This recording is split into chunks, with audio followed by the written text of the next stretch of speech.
நம்மளையும் சேர்த்து இப்படி பதட்டப்படுத்திட்டாங்களே வசந்தி.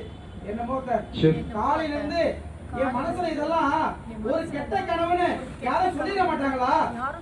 புள்ளிக்கு எதுவும் ஆகிடக்கூடாது, புள்ள நல்லபடியா கிடைச்சிடணும்னு நான் ஊர்ல இருக்கிற எல்லா சாமியும் கும்பிட்டு இருந்தேன். நான் நினைச்ச மாதிரியே இதெல்லாம் ஒரு கனவு போலன்னு சொல்லிட்டாங்க. அதை கேட்டதுக்கு அப்புறம் தான் எனக்கு மனசு நிம்மதியா இருக்கு.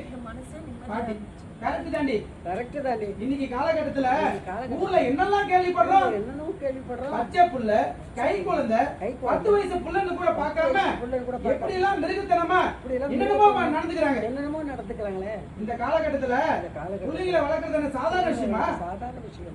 நாம தாண்டி நம்ம புள்ளைங்க இன்னும் நல்லபடியா பாத்துக்கணும். எது எப்படியோமா கெட்டதுலயும் ஒரு நல்லதா இப்படி ஒரு நாடகம் போட்டாவது மாப்பிள்ளைய என் பேரை ஏத்துக்க வச்சாங்களே, அதை கேக்குறப்ப எனக்கு சந்தோஷமாவும் நிம்மதியாவும் இருக்கு.